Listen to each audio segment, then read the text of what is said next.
So, my gosh, can't believe it. We're already at our third recipe, our last recipe. So this is a creamy risotto with roasted squash. Now, the squash is rich in vitamin A, which is a powerful antioxidant and contains a soluble fiber that helps to normalize bowel function and ostomy output. The cooked white rice is gentle on the digestive system, and the higher quality protein in the eggs helps with healing. We're using egg yolks, I believe, Jeremy, and that is also a source of protein, and it also contains vitamin D. And vitamin D might be a nutrient that you may become deficient in for many reasons, right? Because we live in Canada and we don't get a lot of sun. But it's also one of the nutrients, along with vitamin B12, that is absorbed through the ileum. So there may be a possibility that you have some challenges with having adequate levels of these nutrients. And so this is one way to get it through diet. Definitely important to speak with your team and maybe ask your dietitian, whether they can check the blood work to see whether you actually need additional supplementation. But of course, it's a cooking demo, so we are talking about food. Okay, off to you, Jeremy. Fantastic. Thank you, Daniela. Okay, so we're making this really nice creamy risotto. I don't think we've done this in a while, and I would like to go through some of the basics because this is a good sort of fuss-free way to make it. I know that this dish, maybe it's got a reputation of being, really sort of time-consuming or fussy, or you have to, be at it, stirring all the time. It is a simple dish. It is such a great simple dish that you can create, and you really don't have to fuss about it. I think there's ways in which we can hack through it so that it's a little bit easier to make. And it's really should take like 15 minutes tops, which is nice. So really easy, quick. I'll start off with the rice.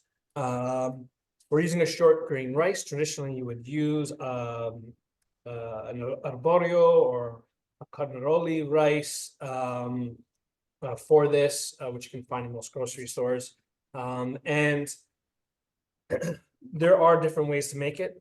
This is the way that I find, like, if I'm in a rush, something quick, something fuss-free, this is the way that I'm going to do it. So instead of adding my fat and aromatics first, I'm going to go ahead and add my rice right to this dry pan. Have the pan over medium heat. And we're going to add about a cup of the rice right to the bottom of the pan to toast the grain. So I have nothing in this pan other than the rice. And the toasting, I think, is definitely one important step. I don't have to, I know that everyone swears by you have to add your white wine to deglaze, like, that's fine. You can do it whatever way you want. I find that this is probably the only necessary step, is to toast the grains. We want to get those aromas going. And it's going to give this really nice nuttiness, really nice flavor to the rice. And what you can do is you'll know it's toasted enough. You can either smell it, or if you just gently touch the rice with the back of your hand, and when you start to feel that it's getting warm and hot, then we can go ahead and add our broth. Now, while that's warming up, we're making risotto with roast squash. So I'll touch on that quickly. Now, you can make this either a plain risotto, which is like a risotto bianco, so just a white risotto, plain risotto. There's other ways you can add mushrooms and other ingredients, obviously. So, use what works well for you, use what you like. For this, we're using a squash. And a tip how to prep this to make it a little bit easier is I'll take my squash, squash it, throw it on a pan, whole in the oven, and let the oven do the work for me. So 375 for like even 20 minutes, just until it's nice and soft. And then at this point, I can cut it in half. Let it cool down a little bit. But I'm using this beautiful acorn squash here. We'll use a spoon to scoop out the seeds. So you can see already the prep is much easier. I'm not struggling with it with my knife to cut through its hard exterior. Scoop the seeds out. And then we can cut this into slices or just bigger wedges. Throw it on my pan like this. And that roasting, that initial roast at the beginning is just a great way to soften it up. And it does a lot of the cooking, the par cooking for you. And then if I want to season it, here I have, I'm gonna add a little bit of allspice. You can add some, whatever, nutmeg, and some, some dry herbs. Add a little pinch of salt. And then throw it back in the oven, 400, 425, so like a higher heat, just to finish it off, just to caramelize a little bit, and that might take like 10 minutes. So if I've timed this correctly, by the time my risotto is ready, the base of it is ready, my squash will be done, roasted, really flavorful to add on top. So now I'll go back in the oven to finish. My rice is nice and toasted. I can smell it. It's nice and warm. So then at this point, you can introduce the fat if you'd like. I'll add maybe some little bit of olive oil. I don't need too much. Stir that through.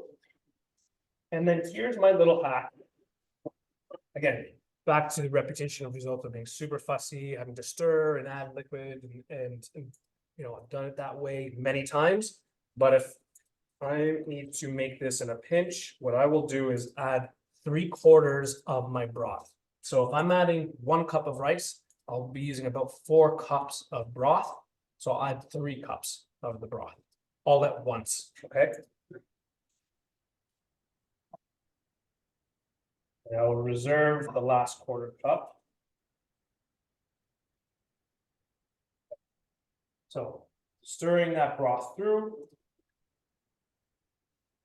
And putting a lid on top, reducing the heat to low, and let that cook for most of the way through, about 10 to 15 minutes, okay?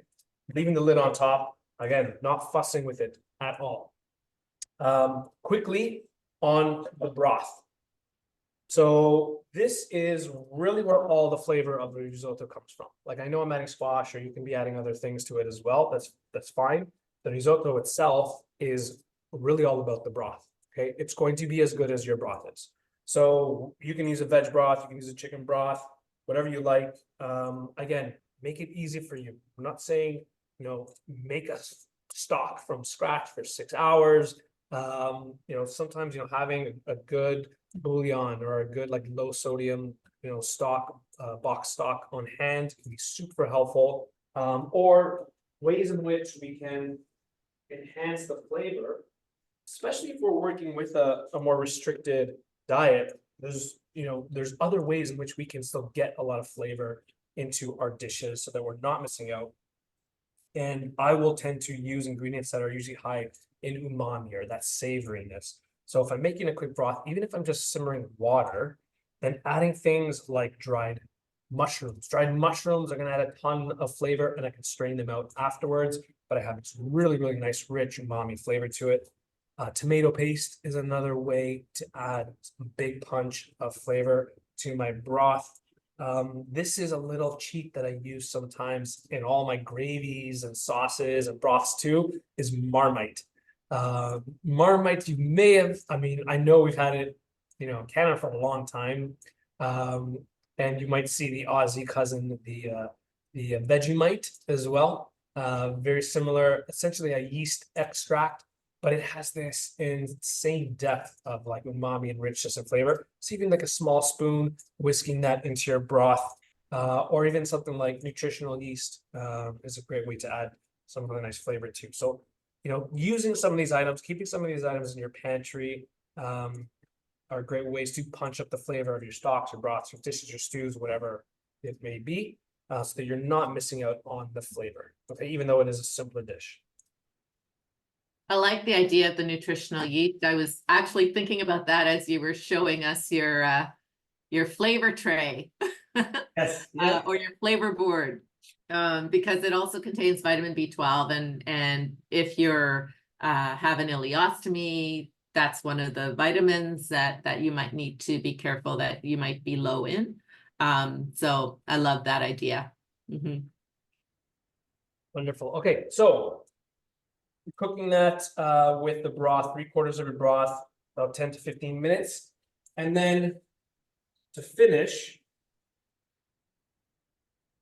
we have our risotto, our rice done. Okay, so this is one that I did right before the class, 15 minutes, and it's super creamy.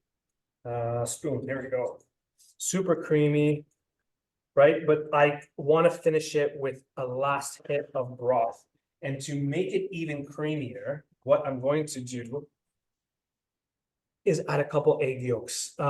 Again, not traditional. This is something I like to do, especially because it's just rice and broth. We're missing on some of those, right, key nutrients, right, Daniela? Like there's no protein in here or anything like that, especially if I'm not adding any additional. This is Exactly. to do Yeah, that. yeah. So that is helpful. Don't be afraid of the yolk. Yes, exactly. So what we're going to do here is it's just the yolk. I'm not adding the egg whites, so I've separated them. I can add the egg whites into like breakfast in the morning or something like that. Just want the egg yolks here. The reason is the egg whites will seize the rice. It'll become kind of like scrambly, which I don't want. I just want the creaminess that I'm going to get from the egg yolks. So just a quick whisk, and then I'm going to mount it with the rest of my broth, my warm broth. Okay. This is, you may see this technique. It's a French technique. You'll see it in some dishes. That way I don't end up with scrambled eggs. I'm tempering the egg yolks to so warming it up, bringing it up to temperature so that it doesn't scramble when I add it to my hot pan. And I'll add that last bit of broth with my egg yolks, bringing it back to heat here. Stirring it through for like the last minute or so, just until the egg yolks cook through. And because I've tempered them with the broth, I'm not going to get scrambled eggs, but I'm going to get this incredible richness and creaminess in the risotto, which is great, especially because we're making this a dairy-free dish, right, Daniela? I guess a dairy could be a little bit of a Yeah, it's more the lactose. Yep. So I mean, we could use lactose-free milk, but sometimes people are sensitive to that too, depending on how severe their intolerance is. So it is helpful, especially during the first few weeks. If you have concerns, why not do this instead? Absolutely.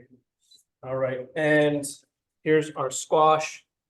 Beautiful, nice and roasted, some great caramelization. Those spices are just amazing. The skin of these green squash, these types of squash, you don't want to include. Those are very leathery and hard. So I could just remove the pieces, but I have this amazing, just beautiful squash. And again, you know, I guess you can use, you know, whatever works for you right here. Yes, you're reading my mind. Oops, I just moved my camera. Okay. I was thinking, you know, at the beginning of the presentation, I talked about how there's low fiber diets and low residue diets. There's have differing ingredients, and squash is one of them that is okay on a diet that we have here at UHN, but may not be okay on another low fiber diet. So like I said, go with what your healthcare team says, what your dietitian says. And I was going to ask you, Jeremy, like, this recipe looks like it's really easy to substitute a different type of vegetable, like, you know, maybe not plantain though. Can you do plantain? That might not be. I love the experimentation and creativity there, Danielle. I've never done a plantain risotto, but why not? You could absolutely do. That sounds weird. Absolutely. Mushrooms, yes, that's a common one, right? Absolutely. Although I guess if you have challenges with gas and wind, that might not be an option. But yeah, so look at the list that you have, and what what about green or yellow beans? No, I've never seen a risotto with that, but again, experimentation, right? Create something new. Absolutely. And I think, again, doing, like you said, Daniela, do what works for you. At its Yeah. base, we call this a risotto bianco, a white risotto. On its own, the richness from the egg yolks, the rice, the broth, those three ingredients are going to make an amazing dish. And it's Okay, so great. it's really just what you want. If you want to add anything to accent it, then yeah, use what is on the list of like the more of the choose ingredients, the choose vegetables that work for you. You can experiment, break out of the traditional, definitely a plantain. Hey, plantain risotto, I've never tried it. If that's something you want to give a shot, go for it. The beans would work. You can definitely do the beans as well. The Yeah. white, the green beans and yellow beans. Yeah, I was going to say, Jeremy, like we could ask people watching, if you experiment with this recipe and let us know. Let us know what you introduced to the risotto. Absolutely. Maybe you'll be on a new segment of Community Connections. There you go. So finish it off. The risotto's done. Again, just that last couple minutes with the egg yolk and that last little bit of stock, just to get it to this, we call it this wavy point. So for me, risotto should be wavy. You move it in your pan, it should have some fluidity to it. Don't want it to be dry or seized. And so I'm going to add a couple ladles here. And like I said, like Daniela, you can just do the white risotto. I think it'd be fantastic. A little trick is when we put it on the pan, we take the other, we're getting a little fancy here, but if you want to fancy it up, you get your hand and just give it sort of a gentle tap on the bottom of the plate, and that'll spread the risotto out. And if it's wavy and creamy enough, then you should get it to cover almost your entire plate. And it's very, very thin, so it doesn't mound on top. And then if you had some nice vegetables that you did want to add or any other accents, again, we're going for a dairy-free version. If you don't have any dairy or lactose restrictions, and you can add even a little bit of Parmesan cheese on top. So we're going to add just a little bit of that squash, a touch of olive oil, and we have this really, really nice creamy risotto with our roasted squash on top. That looks really good. That looks really good. Well done, Jeremy. You hit it out of the park again. Wonderful. And I'll add one little tip too. Risotto has, again, this reputation of you have to make it and eat it right away, and leftovers of risotto aren't good. If you're making a dish, I think this is a great way to freeze some of the leftovers, and that way you have even smaller packaged meals. If you're looking for maybe not a full plate, but you want a smaller version of it, cool it right away with rice, especially cool it right away, and then you can put it into even like muffin tins. I know we've done this with our soups before, but something like this, putting ladles of risotto in there and freezing it. And then you have these blocks of rice. And I know it'll be softer, it's not going to be as al dente and all these rules.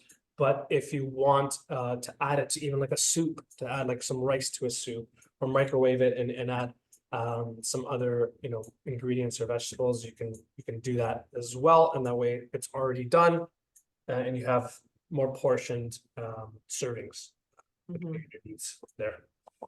Yeah, that's a great idea, because I didn't go through all the recommendations. That some of the recommendations are not to have 3 large meals, focus more on smaller meals, eat more often, don't skip meals. And then the other one that I was thinking of, I would find difficulty doing, looking at your amazing recipes, is chewing your foods thoroughly. But that is so key, because chewing your food thoroughly will help support digestion. It's also going to reduce the risk of blockage. So chew your foods well, everybody. And I will try to do that too. Thank you, Daniela. And again, thank you for all that you do. We celebrate, dietitians for Nutrition Month, but it should be all year round. So thank you. Happy Nutrition Month. Thank you. And I was going to say, it shouldn't be just dietitians. It should be all nutrition professionals, because thank you for all you do. Yeah, Thanks, we Daniela. are lucky to have you Thank you. at Cancer Rehab and Survivorship. And again, a big thanks to CRAN as well for joining us earlier for colorectal cancer awareness month. And again, we will provide links for their presentation and some of the amazing resources that Daniela mentioned in today's class. Don't forget to join us next month. We have another amazing community connections class on the 3rd Thursday of April. I think it's the 18th. The 18th. Most likely, if you haven't subscribed, we would love to have you as one of our Elixir Kitchen family team. So subscribe and click the notification bell, and it just gives you a heads up anytime we do have any new content or any new classes upcoming. And lastly, in celebration of Nutrition Month, we are featuring an amazing contest for the month of March. So if you haven't checked this out, go to Instagram to our Elixir Kitchen page. It's at Elixir Kitchen. There are details there, but essentially, if you post a photo of any dish that you make, whether it's from our Elixir Kitchen library of recipes or one of your own amazing creations, post it on your Instagram page. You can tag at Elixir Kitchen and include the hashtag Nutrition Month, because this is in celebration for Nutrition Month. And at the end of March, so this goes up until March 31st. At the end of March, we will select one winner, randomly select one winner for the prize, the amazing prize of a $75 gift certificate for the Chef's House. The Chef's House is an amazing student-run restaurant in Toronto on King Street, connected with George Brown College. So it's George Brown College hospitality culinary students that run the kitchen. The food is fantastic. Daniela, I know we've been together. I've been there. I've actually been there several times, and I do enjoy it very much. And it's such a vibrant environment as well, because you have students and but the food. Chef's kiss, is it? Chef's kiss? Is that what you do? So you can win a gift certificate, a $75 gift certificate for the Chef's House if you participate. Open to anybody, so you can encourage anyone to join. Yeah, thank you again, Daniela. Have a wonderful day. Happy Nutrition Month. Happy spring. We made it. We made it to spring. Yes. Yeah. Bye, everybody. Bye.